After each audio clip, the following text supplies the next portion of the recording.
vous avez ici étalé toutes ces étapes qui permettent que l'on arrive à la réalisation d'un projet entrepreneurial. Mais ma question, c'est au niveau des moyens. Vous avez identifié votre talent et maintenant, vous avez recherché tout ce qu'il faut pour que vous puissiez développer ces talents. Supposons que vous n'êtes pas dans un contexte où vous vous associez avec quelqu'un. Parce que les projets primo est d'abord personnel. Mais vous n'avez pas de moyens. Alors, dans ce cas, parce que vous êtes déjà bon, vous êtes déjà bien parti. Vous avez déjà les projets, mais les moyens manquent. Votre projet, ça serait lequel, par exemple? Ça serait quoi votre projet? J'aimerais qu'on ait sur votre exemple. Les projets, c'est peut-être dans les domaines commerciaux. Ouais, exact. Comme par exemple vendre. Ou dans les domaines d'agriculture. Où vous voulez faire par exemple une culture vivrière. Vous voulez s'aimer les tomates. Ou vous voulez s'aimer les oignons. Ou autre chose. L'idée est déjà bonne. Ou peut-être que vous avez même déjà, vous avez lu, vous savez tout ce qu'il faut faire, mais le moyen, vous n'en avez pas. Alors, dans ce cas, qu'est-ce qu'il faut faire? Est-ce que, parce que vous manquez de moyens, vous devez manquer comment évoluer avec les projets, demeurer dans le chômage, ou il y a des solutions que vous pouvez rechercher ça et là, afin que vous arriviez à les faire à bon escient? Merci. Tout ira d'abord de ce que vous... Tout ira d'abord de ce que vous savez faire, en fait. Moi, j'aurais aimé d'abord savoir ce que vous savez faire exactement. Alors, si vous savez effectivement faire quelque chose qui vous conduit à ces projets ici, c'est cette chose-là qui peut vous permettre à vous vendre même auprès de quelqu'un, auprès de qui vous pouvez avoir de l'argent. Vous pouvez ne pas avoir de l'argent vous-même, mais j'ai donné un exemple ici, que nous sommes dans un environnement où il y a d'autres personnes comme nous qui se connaissent, qui savent leurs talents, qui savent ce qu'ils savent faire. Alors, au lieu d'évoluer en cavalier solitaire, vous n'avez qu'à aller aux côtés de la personne qui a ce que vous n'avez pas. C'est un talent qui peut vous permettre d'aller mobiliser le fonds auprès d'une quelconque personne dans la communauté qui a de moyens, non seulement de moyens en termes d'argent, ça peut être aussi que cette personne-là vend votre marchandise en gros. Vous pouvez avoir comme stratégie, par exemple, vous vendez une petite boutique, un petit kiosque chez vous à la maison, où c'est une alimentation et tout.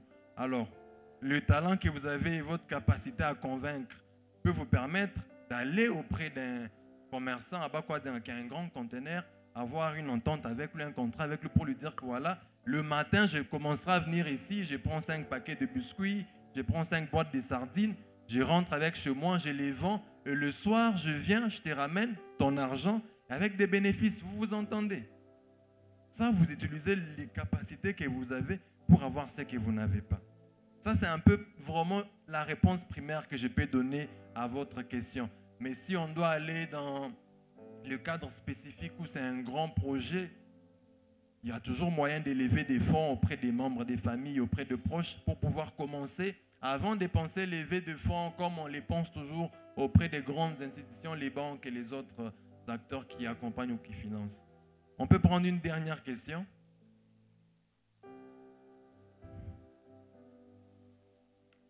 Bon, on va juste prendre les 3 questions là, les questions de personnes qui ont le main levée, et puis on va passer à autre chose. Merci beaucoup pour l'octroi de la parole. Moi, c'est Martin Théon. J'ai des petites questions, vous allez m'excuser. La toute première est, Monsieur Mike, quelle est la condition idéale pour un jeune de réussir à créer une entreprise et la développer? Ma petite deuxième question est, je suis jeune et j'aimerais me lancer dans la fabrication et la vente de chips. Et le lendemain que je voulais lancer mon activité, je trouve que mon voisin a aussi cette idée et se lance aussi. Que dois-je faire devant ces dilemmes? Merci. On peut prendre les deux autres questions, comme ça on répond, on laisse la parole, on laisse la place à la suite du programme. Merci beaucoup. Moi, c'est Daniel Balabala. D'abord, j'ai une seule question. Est-ce que, ou soit, que faire quand on se retrouve dans une opposition face à la volonté de Dieu et de ce qu'on sait faire dans la vie? Je vous donne un exemple. J'avais un ami qui, dès le départ, il savait monter des petites radios, ou soit arranger et ramasser des petites pièces qui sont déjà vieilles, monter une radio. Alors, quand il était en train de grandir, ses parents lui obligent de faire la médecine. Lui dit, mais papa, je sais déjà monter des radios, je peux faire soit la mécanique pour arriver à mieux développer mes capacités afin de devenir quelqu'un dans la vie. Mais que ses parents aient visé un médecin dans cette famille-là, qu'est-ce qu'on peut faire dans ces cas-là? Permettez-moi de répondre d'abord à cette question-là parce qu'elle peut m'échapper. Alors par rapport à cette question, je pense que je ne suis pas assez expérimenté pour commencer à détailler des références bibliques par rapport à ça. Mais je vais quand même vous parler du point de vue de mon expérience par rapport à cette question. Je sais que lorsque Dieu veut faire quelque chose avec quelqu'un, il finit toujours par le faire. Donc quelque chose à laquelle vous êtes destiné, vous pouvez vous y détacher, aller vous retrouver dans autre chose, mais Dieu vous imposera toujours de rentrer dans cette chose-là. Donc si cette personne-là, c'est à quoi il est appelé, c'est ce qu'il faisait avant qu'on l'envoie faire la médecine, à un moment donné, même pendant qu'il est déjà médecin, il arrêtera de le faire. Nous avons un exemple patent, c'est notre pasteur. Je ne pourrais pas parler de mon exemple aussi, mais c'est carrément dans le même contexte. Donc, ce que Dieu vous appelle à faire, il va toujours vous imposer de le faire. Et généralement, le langage de Dieu, ceux qui sont autour de nous ne savent pas le comprendre. Le parent ne peut pas facilement comprendre que mon fils, là, il est appelé à devenir footballeur, il est appelé à devenir telle chose. Ils le comprendront, c'est lorsque Dieu va s'imposer en réalisant cela. On prend la dernière question et puis je réponds aux autres. Merci pour la parole. Je m'appelle Myriam Kayo Amouleba.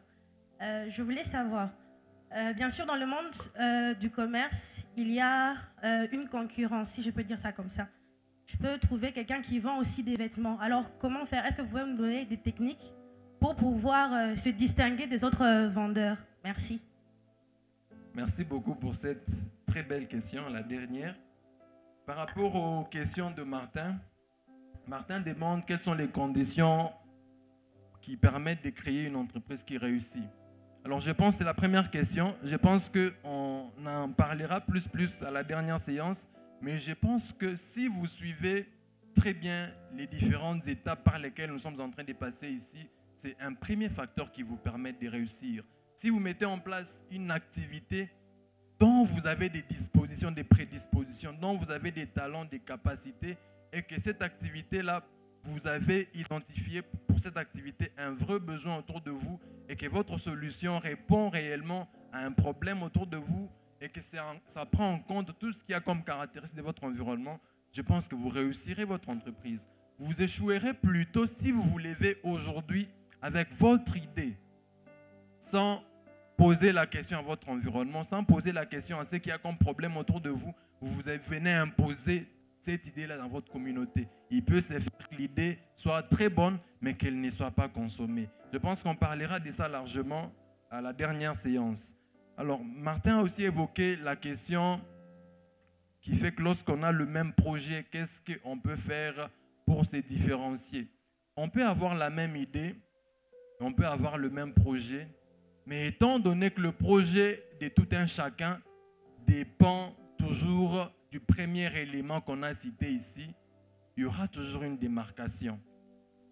Parce que il peut se faire que nous ayons la même idée, mais nous n'avons pas tous la même prédisposition par rapport à ça. Il y a des gens qui ont fait, par exemple, il y a des gens qui sont aujourd'hui journalistes parce que c'est un métier pour lequel la circonstance a fait. Mais il y a des gens, dès leur nature, ils avaient ces prédispositions-là. Entre ces deux personnes, vous verrez toujours que voilà la personne qui les fait parce que cette personne avait des prédispositions, cette personne était appelée à ça. Deuxièmement aussi, lorsqu'on est en train de développer des projets, il y a des stratégies qu'on donne lorsqu'il s'est fait que on a une même idée, on a un même projet. Il y a des stratégies qu'on donne lorsqu'on est en train de développer ce qu'on appelle les modèles économiques. Il y a par exemple au niveau du canal de distribution qu'on peut se dire que ok, comme on a les mêmes projets, moi mon projet, je peux dire que mon canal de distribution, je vais commencer à vendre mes produits par livraison. Moi mon projet, je vais commencer à les vendre. Les gens viennent chez moi sur mon guichet l'acheter. Ça encore, je pense que nous pourrons les développer peut-être demain pour que vous puissiez bien comprendre ça. Alors il y a la question aussi par rapport à la concurrence. Je pense que la question par rapport à la concurrence, la réponse, ça serait aussi ce que je venais de dire ici. Pour faire face à la concurrence, ça va dépendre d'abord de vos prédispositions. Parce que la concurrence, pour pouvoir vous positionner au-dessus de la concurrence, ça veut dire que vous vous posez la question de savoir qu'est-ce que je peux faire que l'autre ne fait pas. Alors ce que vous pouvez faire que l'autre ne sait pas faire, ça peut dépendre de ce que vous avez comme disposition, de ce que vous avez comme talent que lui n'a pas. Ça peut aussi être dans la présentation de votre produit. Je vais prendre l'exemple des chips, comme Martin était en train de le dire. Il s'est fait que nous tous deux, nous vendons des chips. Alors pour me positionner par rapport à la concurrence, moi je peux faire que mes chips à moi, lorsque je les grille, j'ajoute un peu de sel dedans. L'autre aussi, lorsque lui il fait ses chips, il ajoute à côté un peu de pâte d'arachide. Vous voyez qu'on a le même produit, les chips, mais moi, mon chips, les personnes qui préfèrent la pâte d'arachide viendront prendre mon chips à moi. Les personnes qui préfèrent le sel, viendront payer le chips de l'autre. Ça va vous permettre de vous positionner par rapport à la concurrence. Je note aussi cette question sur la concurrence. Je pourrais revenir demain avec quelques éléments pour que nous puissions voir comment est-ce que nous pouvons nous imposer par rapport à cela. Que Dieu vous bénisse.